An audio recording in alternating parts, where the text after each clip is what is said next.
How y'all doing tonight? I told myself I would say that. I'm so glad I did.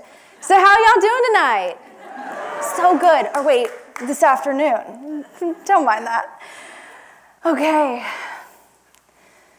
The power of finding the now in the world that has a playback button. Y'all like this title?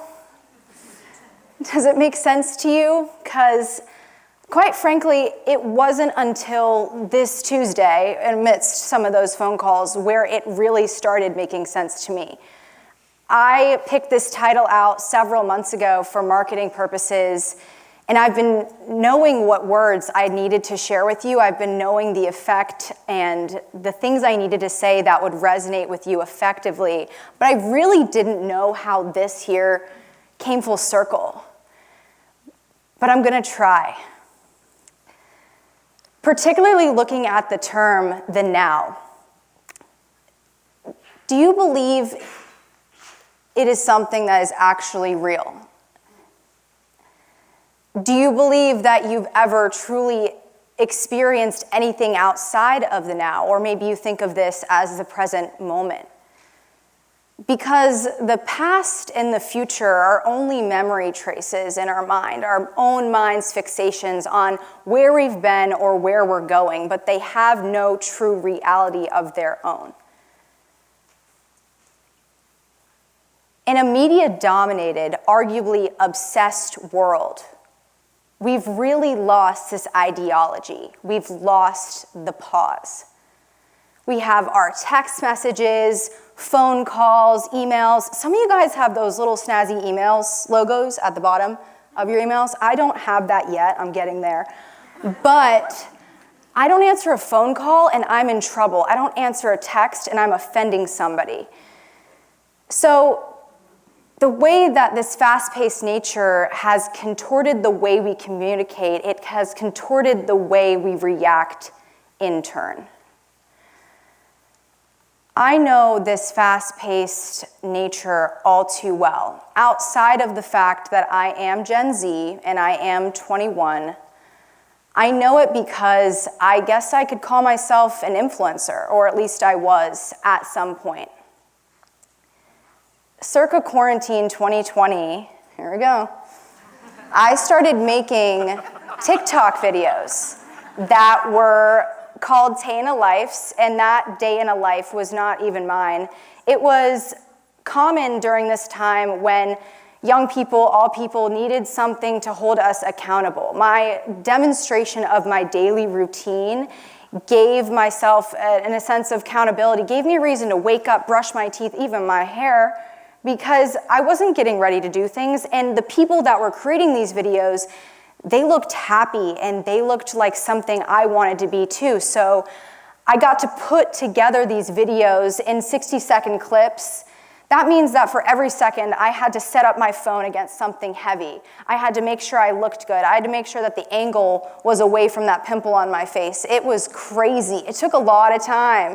And even when those were edited, I had to put a filter on it. I had to get a correlating cool background song, a music video about me. And it was all good and well because what I was putting out there was good. It served well in my routine, and I was able to build this alter ego. It was me, but not me. She was more flamboyant. She acted like she had something to say and she had things going on. And then when the feedback was positive, things really changed for me. It was addictive. It was obsessive. I went into college thinking, I already know everything I need to know, because as long as every berry on my breakfast yogurt bowl was placed just so and my breakfast looked good, life was good too. And despite the fact that I was doing all great things for myself, I had constructed a routine and a feel and an understanding for me that was different than anything high school had served. This was the beginning of my imposter syndrome paradox. Because I was still empty, I was still unfulfilled. There was no now, and this playback button haunted me. My own anonymity haunted me. I didn't go into college with the restart. I went into college with a permanence I didn't even realize I created. So the healing from this was far from linear, and I could say that every one of you here has your own sort of TikTok epiphany, something you're not proud of, something you wish you could erase, something you would have done different. But what does living back there do for us here? Because here is all that we will ever have. My takeaway from this whole experience was I'd rather be me, for me, as opposed to being someone for everybody, as rather than someone for everybody and no one for me. I'm sitting on my couch this summer and I'm putting together the pieces. I'm like, okay, so how did I get to here from where I was then? Why am I okay looking at this cringy memorabilia? It's because of 3 simple methods I have done daily, for real, y'all, daily, that have quite literally rewired my parasympathetic nervous system. BAM. It's so cute. Oh, BAM. This is my acronym. You won't forget it. 3 things, 3 letters, BAM. The power of BAM. It all begins with the breath. No breath, no life. You know that 70% of us here today are not breathing properly. And I'm not talking about your jog, we saw a jump rope. I'm not talking about that. I'm talking about just while we talk and communicate with people, we are in a fight or flight state always. We forget to breathe. We've lost the pause. I said that we've been robbed of this pause because of all this stimuli. Why do our best thoughts come in the shower? Looking at your dirty loofah that you need to replace. Aside from that, it's because there is no more distraction. You are focused on one thing and one thing only, cleaning yourself. So that pause is so valuable, though, because it's where our rationale returns. It's where the truth returns, our intuition. It's why our best ideas come in the shower, because we're not distracted by everything else. The breath. Remember to breathe. Alter ego. In these videos, like I said, I was able to construct any person I wanted to be. It's why we have this, fake news, because you really can just be anything you want to be with a click of a button. This isn't just in playback, this is here. If you want to keep on sitting and settling with the version of you that you wish you were, you'll never get there. When are you gonna make the shift? Alter ego is a visualization practice where you make your insecurities this character's confidences. You make your weaknesses this character's strengths. You pretend to be this character. You give them a look, a sidekick, some other cool weapon. And in pretending to be this character, you just embody them.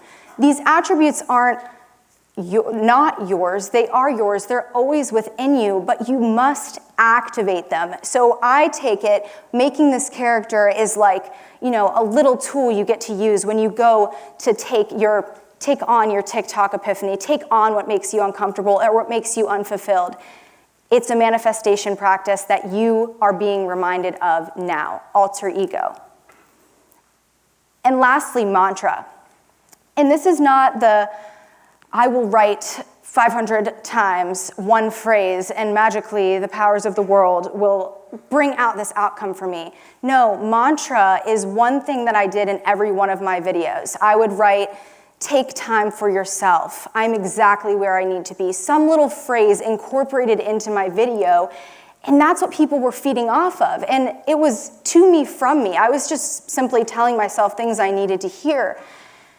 And it wasn't about the outcome. It was about the reminder. These words tell a story, the same as a tattoo, the same as a prayer. These words serve as a reminder so we're able to sift the things in our mind that serve us and don't.